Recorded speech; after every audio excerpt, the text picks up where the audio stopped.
Hi again, everyone. I'm going to go ahead and do another update on my experience with the Galaxy Z Fold 5. I've had it for about 1 month and 1 day now, so I want to kind of give an update. I don't really want to call it a review. I would say sort of an overview. I don't think you can really have a review fully until you at least use it for a couple months. So I'm not really going to call it a review yet, but it's my 1 month later update. How about that?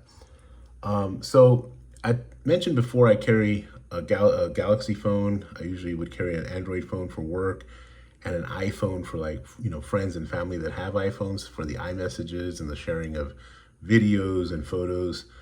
But what I've actually done since this phone has come out, and really especially over the last couple of weeks, since the last overview I did, is that I've actually made it my primary device.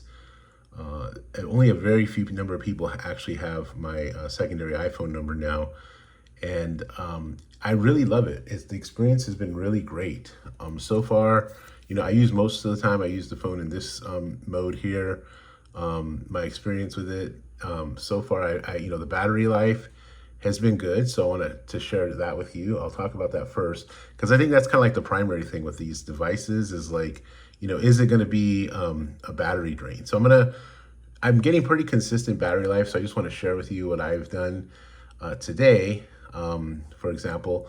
So I'm at about 13%, and I've done 6 hours and 42% of screen on time. Now, that's actually a little on the lower side, but the maps does take up a lot of it takes up a lot of juice, right? So I did a Google Maps for like an hour drive. And the other thing that I noticed, and I don't know if you all are having the same experience, maybe I'm just tripping, I don't know, but I put the Google Calendar widget on my phone, and I noticed that since I've done that, the battery's drained a little bit faster. Now I know I have a Microsoft Surface Pro, and I know when I use, and actually a MacBook Pro as well. I noticed when I used Google Chrome on those devices, the battery drain is like significantly more than when I use Safari or Microsoft Edge. Okay. I'm kind of curious to know if that would happen if I were to like use mostly Edge and not Chrome as much.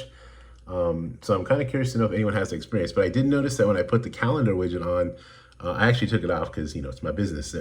But I put this Reuters one on. I like to read the news from Reuters. I did notice that the widget seems to, take up a little more battery. And I did also notice that the UI drain is also a little higher. So if you go here, you see the UI home drain. That's a little more active and it takes up a little bit more juice, basically. So I don't know if you're having that experience, but I just thought I'd mention it. It's not a big deal. I mean, instead of having 6 hours and 42 minutes, I'd have like maybe 7 hours and 15 minutes or something like that. So it's not at like, 15%. So not a huge deal. But, did some YouTubing. Like I said, I use like YouTube as kind of a TV, like all of us now, right? And also mostly like, I listen to it like podcasty type of thing. I'm not always watching the screen necessarily. Did some OfferUp. I, do a lot of buying and selling on OfferUp, so that's why I use that as well.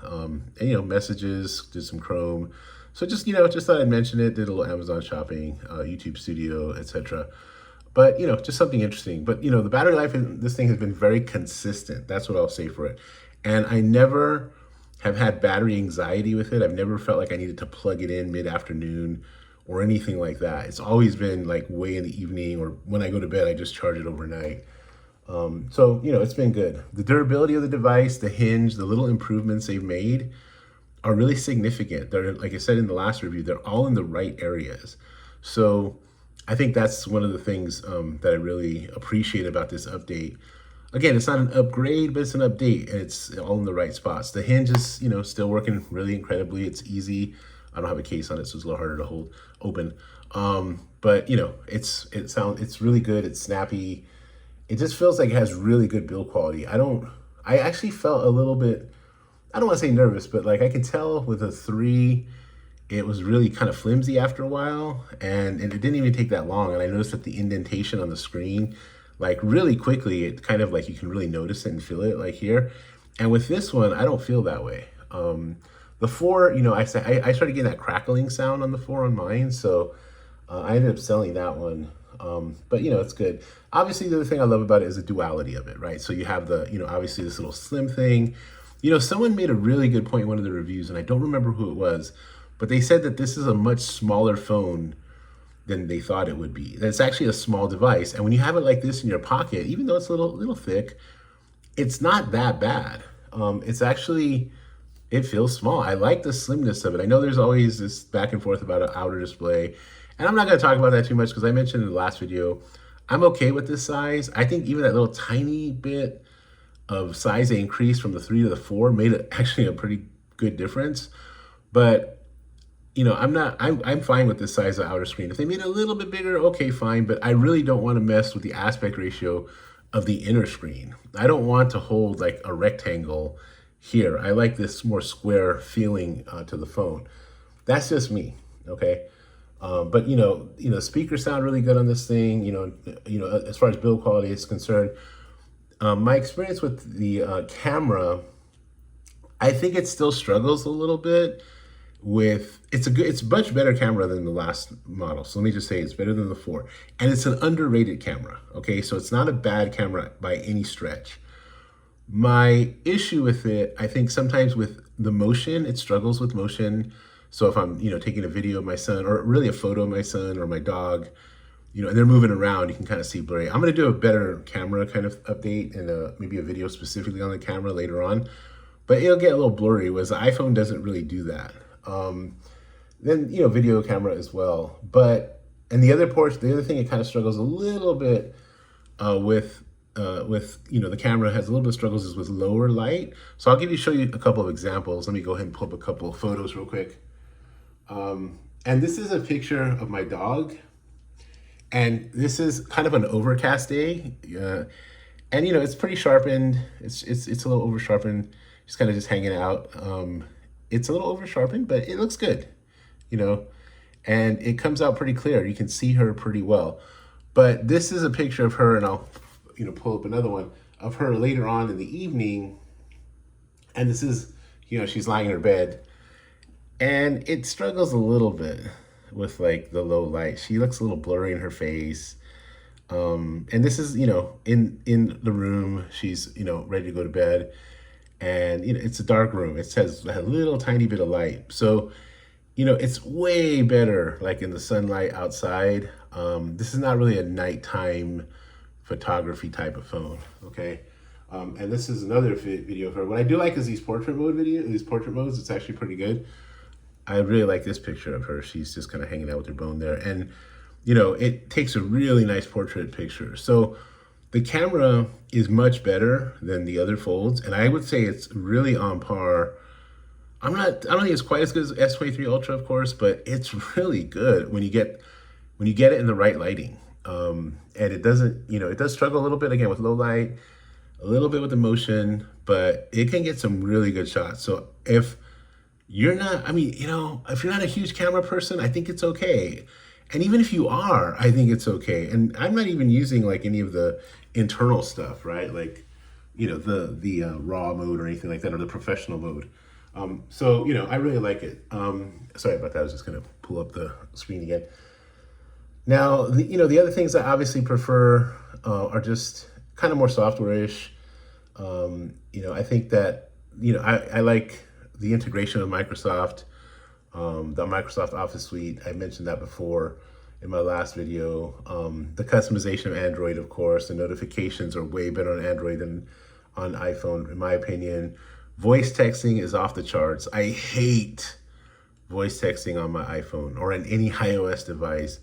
I hate talking to Siri because it's always like mistranslating what I say and end up with something else altogether. I just don't even use it. With this phone, I literally voice text most of the time. It's almost perfect. So, and I think that goes for Android in general. I think the Pixel phones might be a little bit better in that regard, but not too much. The other thing that it's done for me, and the other, obviously, so those are the things that I really like. The other thing that it's done for me is it's replaced my iPad, or any use I would have for an iPad. I did in the last video on the 2-year update with the iPad mini. I'm pretty much done with iPads. I don't really see them as very useful. I'm not an artist, so I'll qualify that statement. If I was an artist, I would imagine it would be the way I would make my living, perhaps. But since I'm not, I just don't see them as devices that can replace like what a phone already does, and especially something like this, or what a tablet. I mean, I just don't see, or a computer does, which is a fuller experience. So there's that. But this phone, get back to this one here. It's replaced that. It's replaced the need for any kind of tablet device, and I'm sure a lot of people have said that. And it's, I don't want to sound cliche, but it's true. It's just a fact, for me at least. So there's that. But overall, of the last month of using the phone, I'm really enjoying the experience. I think that it's a good phone to get if you need or want that kind of fuller functionality. And for me, to have this little thing with me all the time where I can just pop it open the big screen, and have a really full, good experience, it's been incredible. I really like it. I think they're at their peak right now, at least with this form factor. I'm curious to see what they do next year. I did run across a Fold. I just don't think the build quality of the Pixel Fold, the Google Pixel Fold.